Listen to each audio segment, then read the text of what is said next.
what I love most about macro photography is that the gears you have to get are clear. Almost everybody uses the exact kind of gear.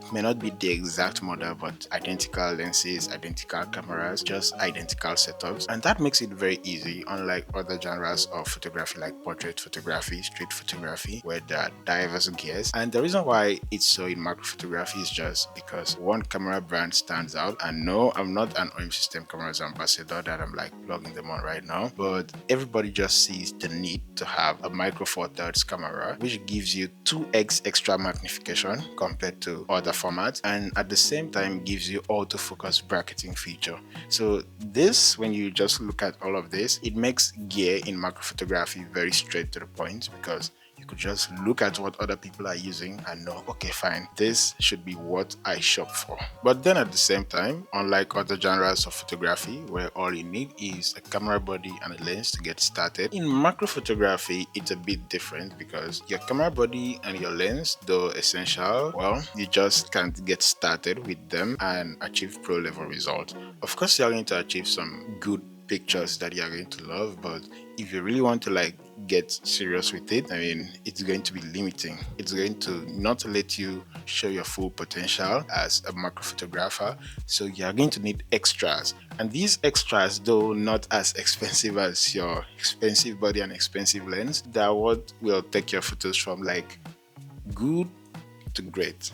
And that's just how macro photography is. Now you have 1000 USD. This could be in any currency. My first advice is going to be, you don't necessarily need to buy new gears. You could buy used gears. This way you're going to get a lot more value for your money and be able to even purchase more instead of you going for just new gears. And there's nothing wrong with new gears, just that it's going to be super expensive. And remember, you're on a tight budget of 1000 USD. So you have to look at the used gear market. So now the first thing I'd recommend you go for is a lens. Look for a lens in the used gear market. A lens I'd recommend is the Olympus MZUCO 60mm macro. This is the lens I use for all my macro works, and this lens is great, to be honest. Universally agreed upon to be one of the best lenses for macro photography, if actually not the best lens for macro photography. So this actually isn't a review of the Olympus 60mm macro, but it's a very great lens and it's compatible with autofocus bracketing.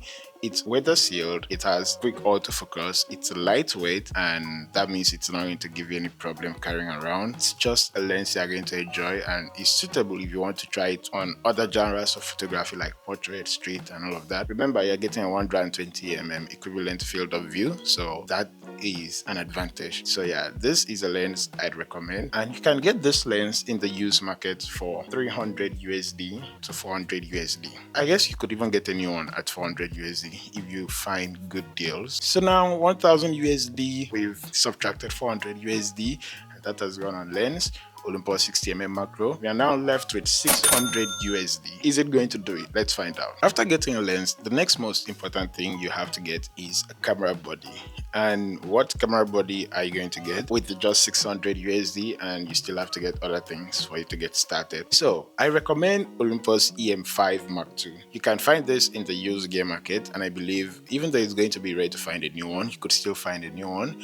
And if you're shopping for it in the used gear market, you can find it anywhere from $300 to 450 USD. And that could fetch you a new one, 450 USD. But at the same time, it also depends on the offers and where you're shopping from. So yeah, 300 to 450 USD, you're going to get Olympus EM5 Mark II. So I'm just going to call it 400 USD. That means we've spent 400 USD on the camera body. The reason why I'm calling it 400 USD instead of like the peak 450 USD is because on the other one, that is the lens, I gave a range, but then I picked the highest value.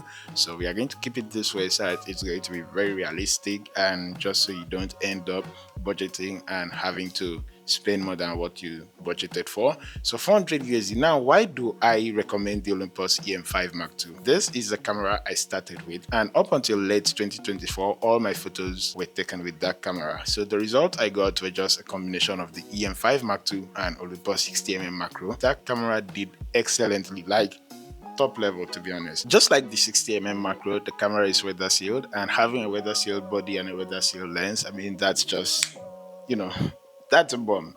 So yeah, it's weather sealed, it's lightweight, and it's very capable. It's a very capable camera. You can do just whatever you want with it. It's a mirrorless camera, and you can do autofocus bracketing. It will not give you the same speed as the OM1s, but its bracket speed is just sufficient enough, and you'll be able to nail all the brackets you want, including the deep ones. And I've used it for a lot of my most popular brackets, and it had no problem. So I recommend the EM5 Mark II. It's a very reliable and rugged camera, and it's a camera that will not let you break a sweat because it's lightweight. So now we are down to just 200 USD, and we've only gotten a camera body and a lens. Damn. It's tight, right? In macro photography, we all know how important lighting is, and a lot of times natural light is not enough. I mean, right now I'm not even using natural light only.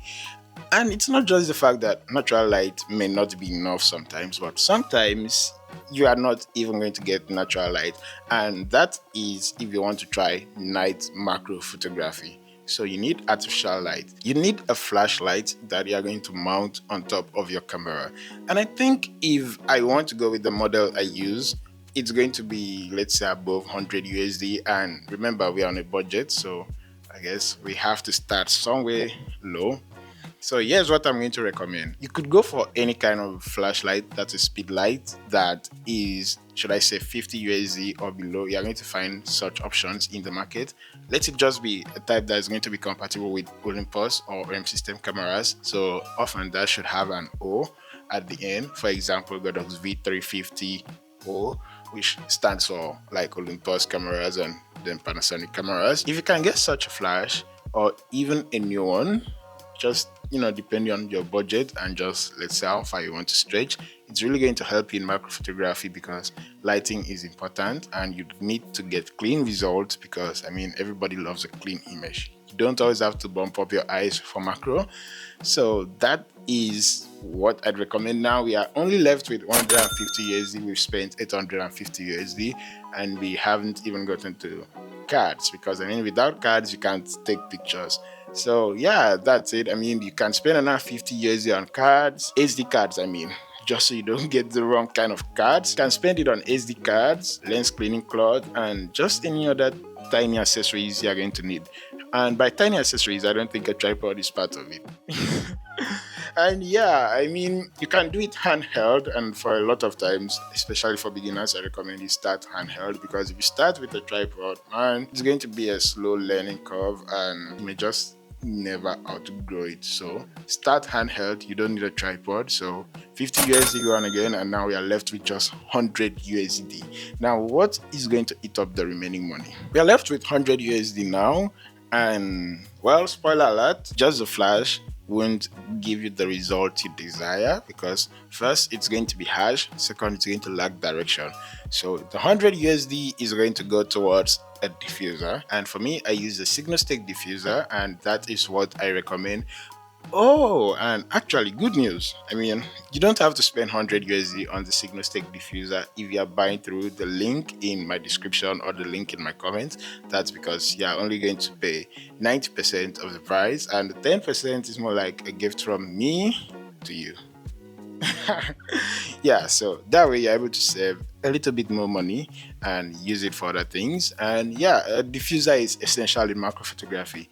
It's just as important as your camera body, your lens, and maybe your flash. Without a diffuser, I don't take 99% of my macro photos. That shows you just how essential it is. And a diffuser now, and we are left with zero. And it's so easy to spend money. So now we've gotten a camera body, a lens, we've gotten SD cards, we've gotten flash, and we've gotten a diffuser. And that, to be honest, is enough to get you into macro photography. If you want a little bit of extra, which would just need you to spend maybe 50 to 100 USD extra, then you could get a Renox DCR 250. Why I'm recommending this is because the Olympus 60mm macro is a 1:1 magnification lens, and attaching the Renox will get you as close as 2:1 magnification. When you got into macro photography, how much did you spend? Let me know in the comment section. And that's pretty much it for this video. I'm David Joseph at ABCD David, macro wildlife photographer based in Nigeria. I'll see you next time. Bye.